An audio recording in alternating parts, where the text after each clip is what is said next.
Hello বন্ধুরা, রাকিব মুসাব্বির বলছি Laboni beach থেকে। আমি গতকাল একটা ভিডিও করেছিলাম যে সুগন্ধা বিচ, লাবণী বিচ এবং কলাতলি বিচ চেনার উপায়। তো এগুলোর কিছু স্থানের নাম বলেছিলাম, যেগুলো দেখলে আপনারা হয়তো বা বুঝতে পারবেন কোনটা লাবণী বিচ, কোনটা সুগন্ধা বিচ, কোনটা কলাতলি বিচ। তো এই মুহূর্তে আমি লাবণী বিচে আছি। আমার পিছনে রয়েছে জেলা প্রশাসনের উন্মুক্ত মঞ্চ, আর ওদিকে আছে টুরিস্ট পুলিশের তথ্য ও অভিযোগ কেন্দ্র।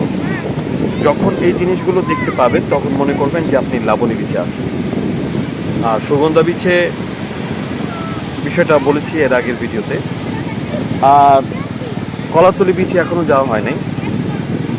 যখন কলাতলি বিচে যাব তখন আপনাদেরকে জানিয়ে দিব যে প্রথম যে কক্সবাজারের যে মোড়টা পাওয়া যায় সেটা হচ্ছে ডলফিনের মোড়।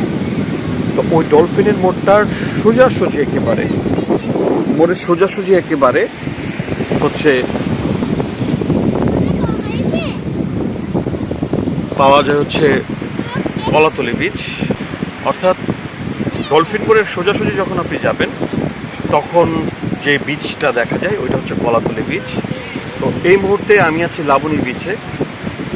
সো কখনো যদি সুযোগ হয় তাহলে কলাতলি বিচে আপনাদেরকে নিয়ে যাবো এবং সেখানের যে ডলফিন মোড়টা আছে ওটা দেখানোর চেষ্টা করবো, এবং সেই সাথে সেই কলাতলি বিচটা দেখতে কেমন এবং সেখানের জায়গাটা কীরকম দেখতে সেটা আপনারা তখন দেখতে পারবেন। কারণ সবগুলো বিচ কাছাকাছি, বাট কিছু বিচের কিছু বিশেষত্ব আছে। যেমন আপনি যখন সুগন্ধা বিচে যাবেন তখন ওখানে মানুষে বেশি ভরপুর পাবেন, কারণ ওইটা একেবারে মাঝখানে পড়েছে তিনটা বিচের। অর্থাৎ এক পাশে লাবণী এবং আরেক পাশে হচ্ছে কলাতলি।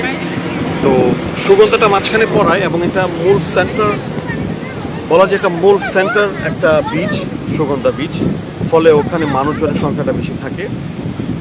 তো সেখানে আবার ঢেউগুলো মোটামুটি ভালো থাকে। আর লাবণী বিচ হচ্ছে বাতাসটা বেশি থাকে, যখনই আসবেন তখন মোটামুটি বাতাস পাওয়া যায়। আর কলাতলিতে গেলে ওখানে আপনারা একটা মানে সমান্তরাল একটা বিচ দেখতে পারবেন, খুবই সুন্দর। আর এছাড়া এগুলো পার হয়ে যদি আপনি মেরিন ড্রাইভের দিকে যান তাহলে অনেকগুলো বিচ পাবেন, সেই বিচগুলো নিয়েও আরেকদিন কথা বলবো। তো যাই হোক, সবাই ভালো থাকবেন, সুস্থ থাকবেন। আজকের মতো বিদায় নিচ্ছি।